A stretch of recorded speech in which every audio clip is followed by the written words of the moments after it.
What is going on, guys? Welcome back to the Planet Soccer Podcast, brought to you by YouTube.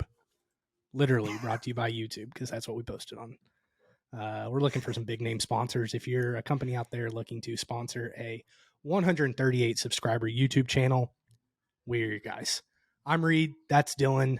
Dylan is just back from a Wilcox family vacation over across the pond in northwest Europe. Well, I guess technically not Europe. Is Scotland still part of the? No, because it's all UK. Oh, that's right. It's Ireland that's still part of the European Union. Okay. Yeah. That's going to be the gist of this episode. Is Dylan's vacation. He spent 11 days over in Scotland and England, and we're going to talk about it. Dylan, I went on a European trip in 2013. We went to all of the cities you would want to go to if you were a diehard soccer fan, but of course I was not when I was 15 years old. So unfortunately, I didn't get to take that aspect of it in. I was more interested in the Harry Potter, experiences in London, and then finding Assassin's Creed locations in Florence. So I didn't fully appreciate the nerdiest of the nerdy. Exactly. highlights. Yeah. I love that. That's awesome. Yeah. But anyways, so let's go ahead and segue into your trip. I don't want to get too off topic here. Jet lag hit you? Are you pretty much off the plane at LAX straight to the podcasting studio, or what? When'd you get back? No. So we got back Monday afternoon. I was stuck on the plane for the Newcastle Leicester game. So I bought the upgraded Wi-Fi because Delta only gives you like the texting Wi-Fi. I was gonna have you like text me a play-by-play, and then I just started getting too anxious. So I purchased the $15, whatever the heck it was, to watch Wi-Fi that match. To watch that match and stream it on. And I didn't realize at the time I couldn't get into my Peacock account because they don't know where the heck I am because I'm in a steel tube flying over the Atlantic. So I then had to find some janky stream on my phone. It was a whole experience, but well worth it as we did qualify for the Champions League. That was actually when we planned this whole trip. That was the match I was initially supposed to go to. It was supposed to be that's the one that got delayed. Yeah, it was supposed to be on my birthday on that Saturday, and like we literally scheduled the whole trip around that. So the rescheduled fixtures, we had to get creative, but we did still make it to a match. Made it to a hell of a match. We flew into Newcastle. Pretty much got off the plane. And went straight to the train station in Newcastle, took a train up to Edinburgh, spent like a day and a half-ish in Edinburgh doing kind of the more basic sightseeing stuff. We didn't do any of the big attractions there, just kind of kept it a little bit more low-key, a little bit easier. Edinburgh is how far from Newcastle? Did y'all just take a train? Hour 15-minute train, maybe. I don't remember exactly. I'm so jealous of Europe, long. Dude. They can get I know, so quickly. Right. That was one of the things I noticed most was how cheap it is to get from like major city to major city without driving. It was so nice. We took. We're going to touch on that. We're going to touch on that at some point this summer because that's a huge economic driving force of the globalization of soccer and how it originally spread across specifically Western Europe and why Western Europe continues to dominate the sport. That's kind of a plug for a later episode. Sorry to interrupt you, Dylan. Go ahead. No, yeah, it was awesome though. The train system there's awesome. We took like 7 trains, and in all between the two of us, it probably cost like $400 max for all of those train rides.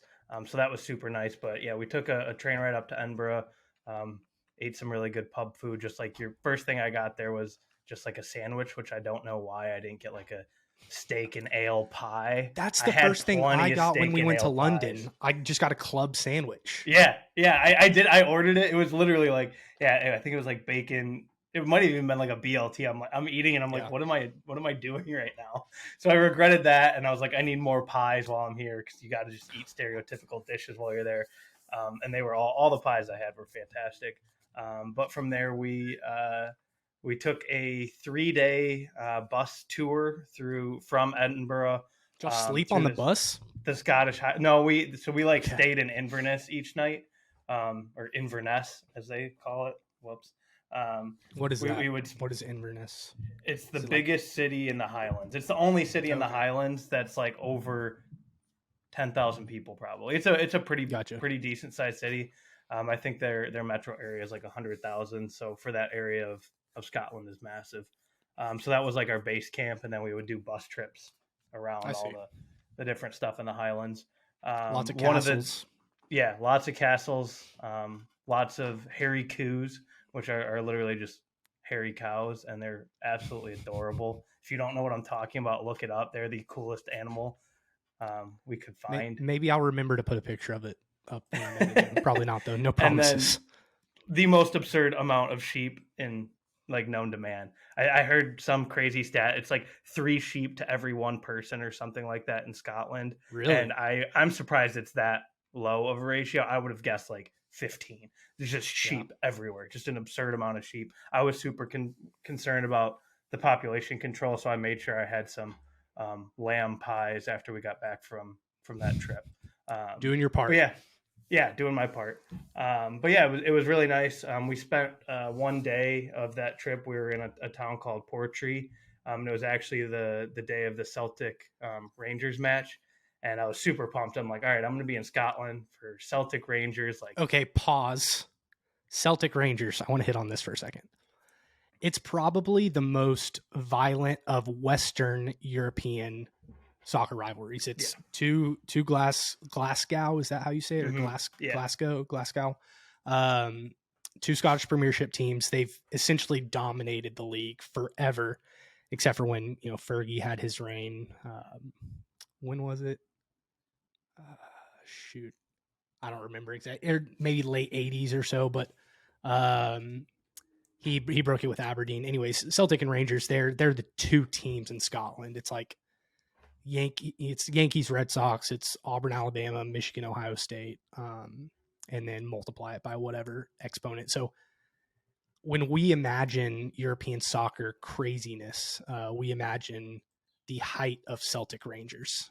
Did your experience watching Celtic Rangers go into what it was, and then tell me if it dampened your view of your fantastical view of European soccer fans? Yeah, and like in a sick, twisted way, I did have this like crazy fantasy that like, all right, I'm gonna be in a pub in Scotland for Celtic Rangers. I'm gonna see like bottles thrown and bar stools thrown, or just some absolute bonker behavior. And I would say maybe a third of the pub was watching the match, and the loudest table was Celtic and Rangers fans hanging out together, laughing and having a good time. Oh, that's not fair. No, that's not supposed to happen. I was like just in a like kind of sick, twisted, disgusting way. I was a little disappointed that it's like, oh, you guys can be friends. Like, you should have provoked I don't know. them. That's like I honestly, I don't know how many people. The closest rivalry I have in my life to that is Mizzou, Kansas. I don't know if who don't even play. I know many Mizzou, Kansas people.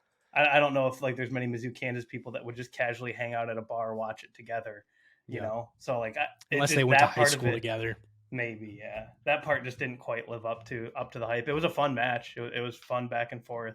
But that part was just a tinge disappointing. And then on top of it, Newcastle decided to draw leads at the exact same time. So it was a little bit of a damper on my first, like, I think that was the first actual soccer I watched while I was there. And that was like day 3. And that's something we'll go into a little bit later, just the lack of accessibility to soccer on TV. I'd always heard about it on Twitter. To national broadcasts, like games outside of your area. Yeah, that was pretty surprising to me. I think it's pretty similar to what we see with MLB broadcasting rights. Yes. Yeah, no, it definitely is. But I think it might be even less so, because I don't think you have as much local or regional coverage because the regions are so small. It's not like you have a home broadcast team outside of the radio. So you might get stuck listening to, if your 3:00 game late in the season is really important, you might be stuck listening to it on the radio if you can't be there. And that's kind of a gross disrespect to the fans in a way. And we'll get into it later, because it really affected me even more later on my trip. But from there we went to Glasgow, which was awesome. A lot of people kind of rip on Glasgow being kind of a dump, like not worth a visit. So we only planned on one day there, and I could have easily spent 2 or 3 more days there. It was probably my favorite. So Edinburgh city is considered like the place to go. Yeah. If you're gonna go to Scotland, everybody says you should go to Edinburgh and the Highlands, and then they're like, "Oh, if you have time, pop over to Glasgow for a day. It's all right." but I loved it. They all of their, not that I'm a huge museum guy, but all their museums are free. There's distilleries like in the town. I found probably my single favorite breakfast item that I've ever eaten in my life that morning. Shout out Wow. Wilson Street Pantry in Glasgow. It was Sponsor. phenomenal. But yeah, sponsor the pod, please. I will We'll give bring you you free lots of advertising. business. Lots of But business. yeah, because we have lots Coming of from Scottish Texas and listeners, I'm Michigan. sure. But yeah, that was phenomenal. So really, my whole Glasgow experience was a lot better than I had expected. So if anybody is ever planning a trip to the northeast of England or anywhere in Scotland, it's not a bad train ride from that area to over I to don't think Glasgow. anybody So if you're ever there, just plans a trip to the northwest of England or northeast of England. I think hey, you include should. Scotland in that. You should. Yeah, no, you do. But I would recommend like giving yourself at least 2 days in Glasgow. There's plenty to do there, and it was a really good time. From there, we went down to York by train again. That was our longest train ride. That was like 3.5 hours, I think, maybe only 3 hours, which still is not that bad considering it was like $50 a person, if that, and Yeah. just to have that peace of mind. York was all right. York was cool. Super old school like vibes. They have a street with a bunch of shops and restaurants called Shambles, and it looks like Diagon Alley. So that was kind of cool. Big Harry Potter guy myself. So that was kind of cool. York Minster's really cool. Shambles? Yeah, the Shambles or Shambles Street. That's not how you pronounce it. I don't know how you could pronounce anything other than that when looking at the name. Oh, it looks like it's off of the movie set. Yeah, it looks identical. Exactly like it. Looks identical. J.K. Rowling claims that she got no inspiration from it. I don't know how. I think she's like clout chasing herself almost. Like, we get it. You wrote some good books. You can also admit where you drew inspiration, but it's okay to admit you drew inspiration from one street from somewhere when you created a whole universe, a whole world. Nobody's gonna say that you weren't, ambitious in your imagination right, just because you took one street from York. No, that's one thing I do want to hit on with Celtic Rangers just before we completely move on to Newcastle is we do have to give them the benefit of the doubt. It's the end of the season, long season. You weren't in the right spot in the country, really. You were in the Highlands. Right. And then the league was locked up already by Celtic. So there weren't really any, I mean, it's a derby. It's a huge rivalry, but there weren't any, nothing at stake. Other ramifications table wise for and this, also to note the town we were in, there was like a music festival that weekend, so there's a good chance the people that were there, like if you're not staying in Glasgow and you're going to a music fest in the Highlands, there's a good chance that like maybe you're not just like more of a casual, like you got the jerseys on, but like you might just not live, breathe, eat, sleep it. So it might have just been more casual fans. I was a little let down by that, but there are a lot of reasons it might have been a little more mild than I had hoped for and expected when I saw that was where we'd be for that match. But after York, we went up to Newcastle, which I know I'm biased, is an absolutely awesome city. Outside of says the guy from Detroit. Oh, okay. Also underrated. Roasted.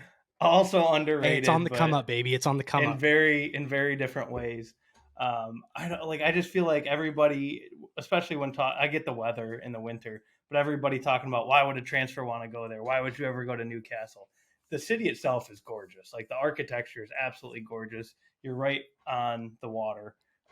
It's like a half-hour subway or half-hour drive. Are there beaches? Is it like Florida? Yeah, there's I mean, we got really lucky with our weather when we were there. We had 1 day of rain the whole trip, of like actual like rain. We got like sprinkles here and there. Other than that, it was 60 and sunny every day. So there were people out at the beaches, which 60 in the Northeast is quite balmy in May. But it was gorgeous. Really nice town. Lots of really good food.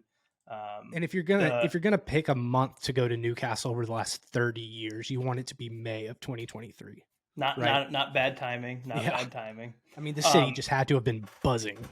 It was match day was unreal. The amount of electricity you could just kind of feel walking around the pubs. We got there super early, not knowing what to expect that day. And I will say I was a little surprised at how late it got buzzing, but then again, it was a Thursday, and unlike me that week, most people had to work. So I kind of get it. We were out at the pubs drinking at like, I think we started at like 11:30 or noon, and we were like one of 5 tables filled in most of the first couple pubs we went to. But then it started to pick up, and went to the Strawberry, which is right next to the stadium, right before the match, which is like the big Newcastle pre-match pub, and that place was shoulder to shoulder by the time we were getting out of there. And the whole place was it was just electric around the stadium.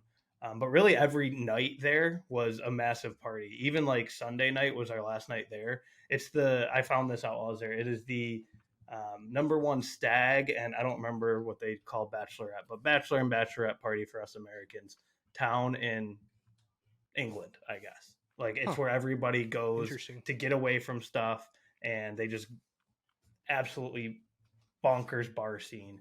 Not my scene anymore. Would have loved to have gone there between the age of like 18 and 24, probably, because that's when we woke up at 7 a.m. to drink a handle of Tito's before an American like I would have been thriving in that. Yeah. But I'm a little past that, so we were back at our place by like 11 or maybe midnight most nights.